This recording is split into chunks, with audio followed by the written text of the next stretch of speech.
قد يسرنا القرآن للذكر فهل من مدكر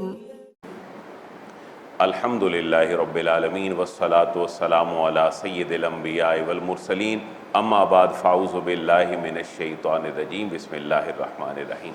قابل صاحب احترام، ہماری 29ویں پارے میں سورۃ المدثر چل رہی ہے جو 56 آیات اور 2 رکوعات پر مشتمل ہے۔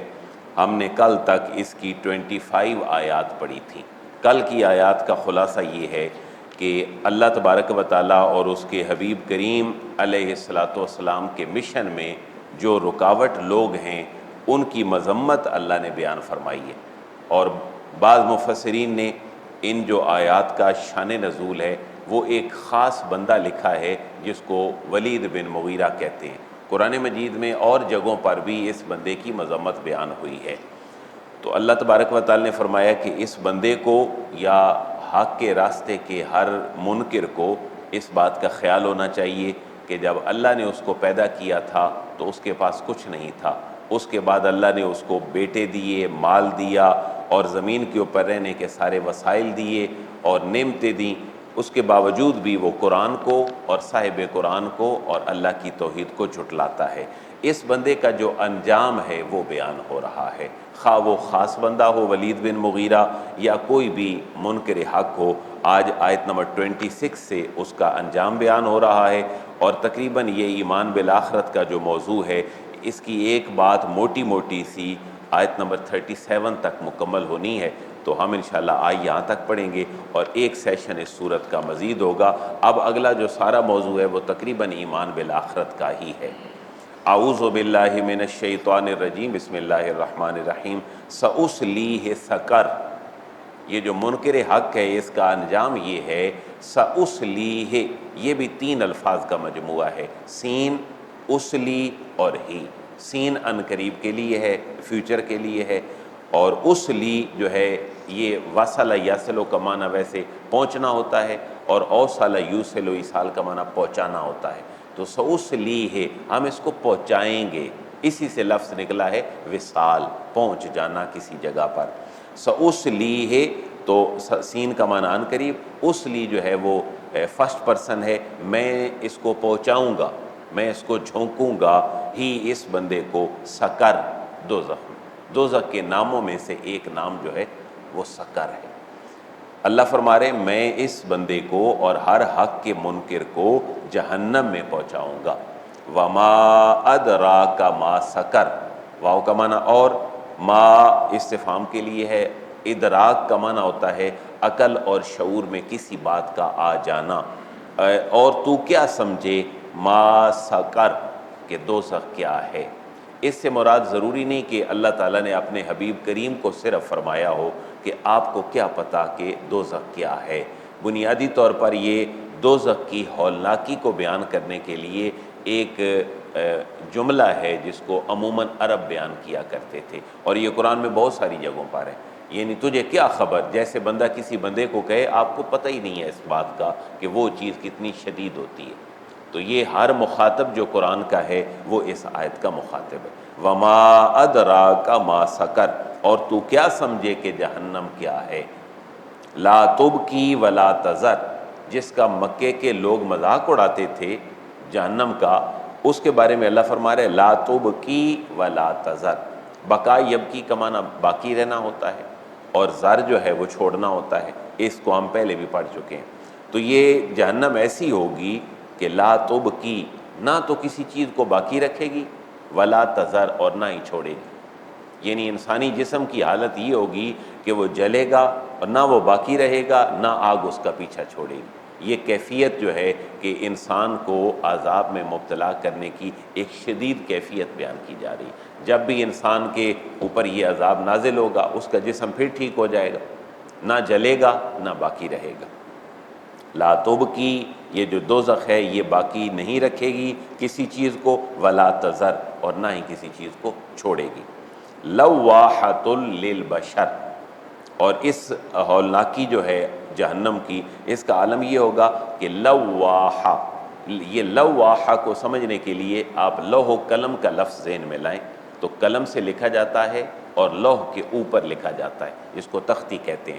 اس کے اندر ایک انتہائی ایگزیجریشن کا معنی پیدا کرنے کے لیے اس کو لوح نہیں بلکہ لواحہ کہا گیا۔ اس سے ایک لفظ نکلا ہے تلویح، مسودہ، ہاتھ سے کالا کرنا۔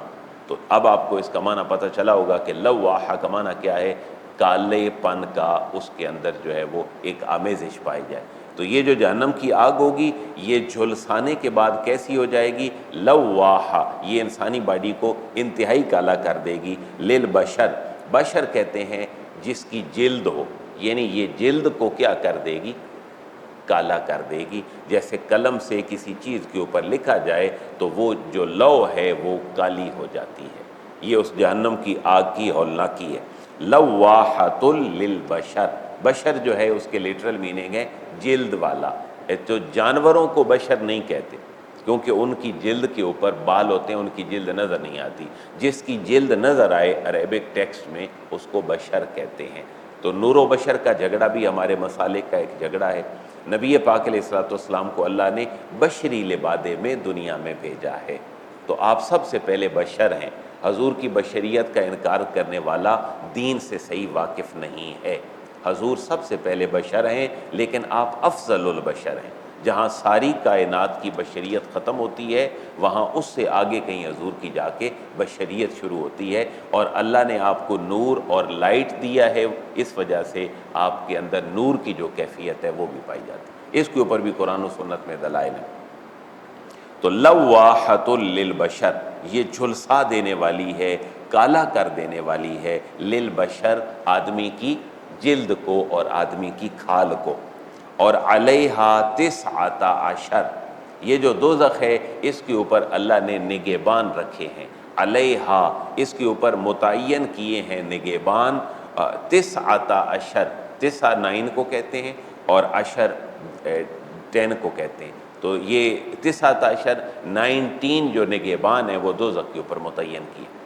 یہ جو لفظ بولا گیا 19، یہ اللہ تبارک و تعالیٰ کی جو قدرت ہے اس کے اظہار کے لیے اور بندوں کی نفسیات کو جاننے کے لیے بولا گیا۔ اب اس لفظ کو جب پڑھا کہ دوزخ کے اوپر تو 19 نگہبان ہیں، تو مکے کے لوگ مذاق اڑانے لگ پڑے۔ وہ کہتے ہیں جس جگہ کے نگہبان اور چوکیدار 19 ہیں ہم سارے ان سے نبٹ لیں گے۔ بھئی ہم 100 50 200 بندہ ہوا، مفسرین نے لکھا ہے کہ ایک بندہ کہنے لگا میں پہلوان اس 17 کو تو میں سنبھال لوں گا، باقی رہ گئے 2، یعنی مکے کے لوگوں تم نہیں سنبھال سکو گے 2 لوگوں کو۔ یعنی یہ قرآن کا جملہ بولنے سے مختلف مزاج سامنے آئے۔ مومنین اس کے اوپر ایمان لائے، جو کفار تھے اور مشرکین تھے انہوں نے اس کا مذاق اڑایا، اور اہل کتاب کے موقف کی تائید ہوئی۔ وہ اہل کتاب جو ہیں سابقہ آسمانی کتابیں، ان کے اندر مفسرین نے لکھا ہے کہ جہنم کے جو داروغے یا محافظ ہیں اور چوکیدار ہیں ان کی تعداد 19 بیان ہوئی۔ ان کو حقانیت بیان ہو گئی کہ ہماری کتابوں کی بات سچی ہے، لیکن یہ بحث میں مفسرین نے کی ہے کہ سابقہ آسمانی کتابوں کو کھنگالا جائے تو ان کے اندر 19 کا لفظ موجود نہیں ہے۔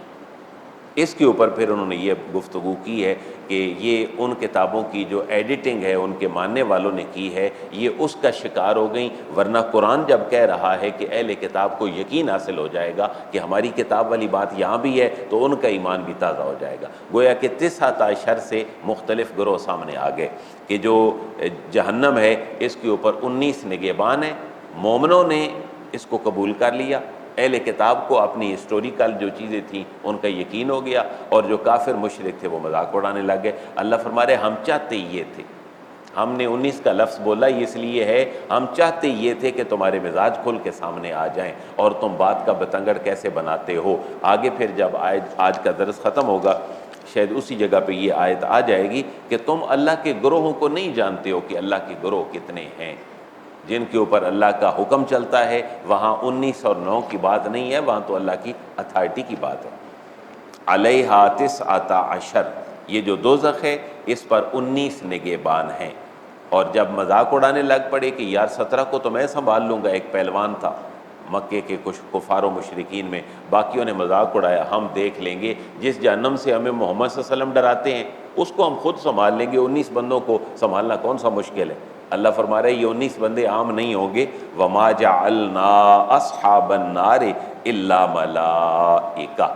واو کا معنی اور ما نہیں، جعلنا ہم نے بنائے یا ہم نے مقرر کیے، اصحاب النار یہ جو آگ کے داروغے ہیں وہ، الا ملائکہ مگر فرشتے. تو ایک فرشتہ اس کے ایک چھوٹی سی مومنٹ کی تو مار نہیں ہو، یعنی اس سے اشارہ ہے موت کی طرف کہ جب اللہ کا فرشتہ آ جاتا ہے تو وہاں ایک پہلوان نہیں 100 پہلوان بھی بیٹھے ہوں اور 100 کی موت آنی ہو تو وہ تو امیجیٹ آ جائے گی. تو اللہ فرمائے تم ایک کا مقابلہ نہیں کر سکتے ہو. یہاں ہم نے 19 متعین کیے ہیں جن کا تم مذاق اڑاتے ہو. یہ عام لوگ نہیں ہیں جیسے تم کہتے ہو کہ 17 کو میں سنبھال لوں گا، 2 کو تم سنبھال لینا. وما جعلنا عدتهم الا فتنة للذین کفروا. یہ اس گنتی کے بعد جو گروہ سامنے آئے یہ ان کا ذکر ہے. اللہ رب العزت ارشاد فرما رہے وما جعلنا، اور ہم نے نہیں بنایا، عدتهم ان کی تعداد کو. اسی سے عورت کی عدت بھی نکلی ہے کیونکہ وہ جب ڈائیورس ہوتی ہے اس کو یا اس کا شوہر فوت ہو جاتا ہے تو پھر وہ کچھ ٹائم گن کے گزارتی ہے، 4 مہینے 10 دن 3 مہینے، کبھی وہ وضع حمل جب ہو جائے ڈیلیوری ہو جائے تو یہ گنتی جو ہوتی ہے اس اعتبار سے لغوی معنی اس کی عدت ہوتی ہے، ورنہ اس کا معنی یہی ہے کہ وہ گن کے چند دن گزارے.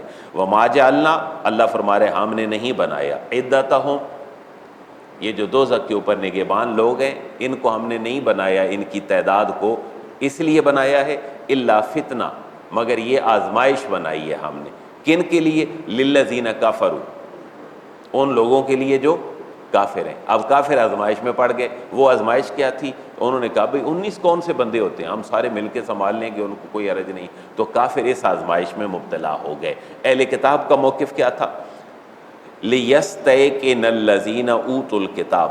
لِيَسْتَيْقِنَ لام کا معنی اور ہے، یا جو ہے یہ پریزنٹ کے لیے ہے، سین بھی اس کی، اور اس کی اصل جو روٹ ہے وہ یقین والی ہے. لِيَسْتَيْقِنَ تاکہ یقین حاصل کر لیں، الذین وہ لوگ اوتوا الکتاب جن کو کتاب دی گئی، یعنی اہل کتاب کو اور یقین ہو جائے. تو اور یقین کب ہوتا ہے کہ ایک بات پہلے کسی بندے نے کسی سے سن رکھی ہے، وہی بات ایک اور معتبر بندے سے سن لیتا ہے تو اس کو کیا ہو جاتا ہے؟ یقین. اہل کتاب نے یہ بات پہلے سن رکھی تھی کہ جو دوزخ کے نگہبان ہیں وہ 19 فرشتے ہیں. تو اہل کتاب کو یقین ہو گیا. 2 گروہ ہو گئے، کافر آزمائش میں پڑ گئے، اہل کتاب کو یقین ہو گیا. مومنوں کا عالم کیا ہوا؟ وَيَزْدَادَ الَّذِينَ آمَنُوا ایمانا. واو کا معنی اور یزداد زیادہ ہو جانا، اسی سے لفظ نکلا ہے زیادہ ہونا، اور بڑھ جائے الذین ان لوگوں کا آمنو جو ایمان لائے. کیا بڑھ جائے؟ ایمانا، ان کا ایمان بڑھ جائے. دیکھیں نا، ایک 19 کے لفظ سے جو اللہ کا کلام ہے اس سے اتنے گروہ سامنے آ گئے. کافر ہنسی مذاق میں پڑ گئے، اہل کتاب کو یقین ہو گیا، اور ایمان والوں کا یہ جو ہے وہ حوصلہ بڑھا. ایمان والوں کا حوصلہ کیا بڑھا؟ بیچارے نمازیں پڑھتے تھے، گالیاں کھاتے تھے، کافروں کی مشکلات برداشت کرتے تھے، اور ان کو وعدہ کیا گیا تھا کہ منکر جہنم میں جائے گا، تمہارے جیسے لوگ جنت میں جائیں گے. ان کو حوصلہ ہوا کہ ہمارا بھی کوئی پرسان حال ہوگا اور ہمیں بھی کوئی اچھا ریوارڈ ملے گا، اور جو دنیا میں ہمیں ذلیل کرتے ہیں ان کا انجام یقیناً برا ہوگا. تو اس چیز سے ان کا ایمان مزید بڑھا.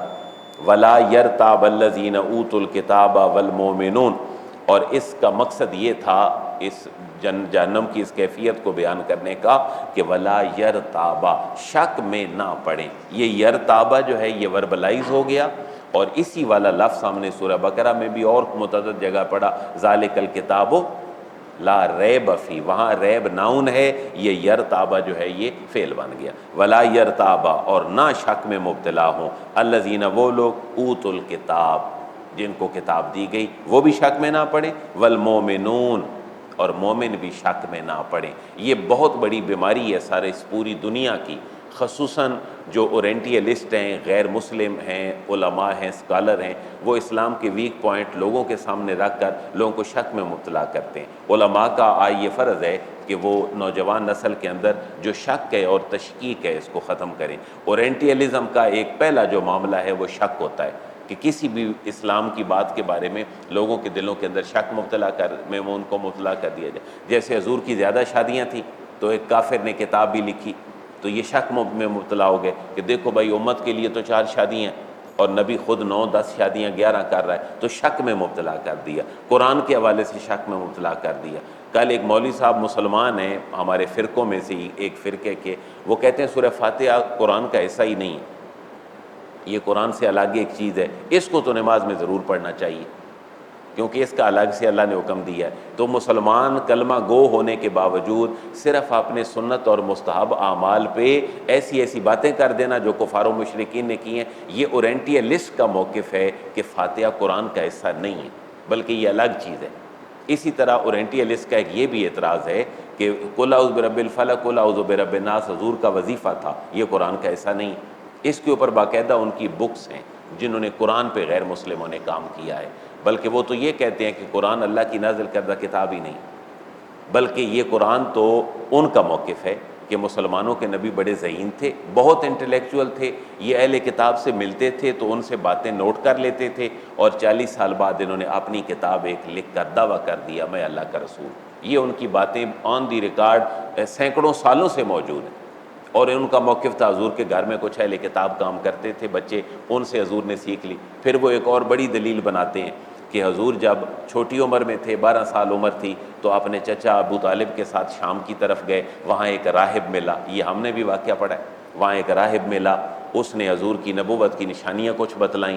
اب اورینٹیلسٹ کہتے ہیں کہ یہ جو مسلمانوں کے نبی اس راہب سے ملے تھے، وہاں کچھ عرصہ انہوں نے سٹے کیا تھا، راہب سے کچھ تعلیمات سیکھی تھیں، اور بڑے ہو کر اپنے ہوش و حواس میں آ کر انہوں نے قرآن ڈیولپ کر دیا۔ یعنی یہ شک میں مبتلا کرنا امت کو، یہ بھی غیر مسلموں کا ایک جو ہے وہ ایک انداز اور ایک تیر ہوتا ہے، بعض جگہ پہ نشانے پہ لگ جاتا ہے، بعض جگہ پہ نہیں لگتا۔ تو علماء کو آج چاہیے کہ آپس میں لڑنے کے بجائے نوجوان نسل کے جو اعتراضات ہیں اسلام کے حوالے سے، ان کا ایک تسلی بخش جواب نوجوان نسل کو دیا جائے۔ ایسا نہ ہو کہ اپنا مستحب عمل بتانے کے لیے وہ قرآن کا اتھیا پانچا کر دے کہ جی فاتحہ تو قرآن کا ایسا ہی نہیں ہے، یہ نماز میں آپ ضرور پڑھنی چاہیے، کیونکہ باقی چیزیں قرات کرنا لازم ہے، فاتحہ پڑھنا ایک الگ سے لازم ہے۔ یہ مسلمانوں کا موقف نہیں، یہ غیر مسلموں کا موقف ہے۔ اور نہ ولا یرتابا، اور نہ شک میں مبتلا ہوں الذین وہ لوگ اوتوا الکتابہ جن کو کتاب دی گئی، والمؤمنون اور مومن بھی شک میں مبتلا نہ ہوں۔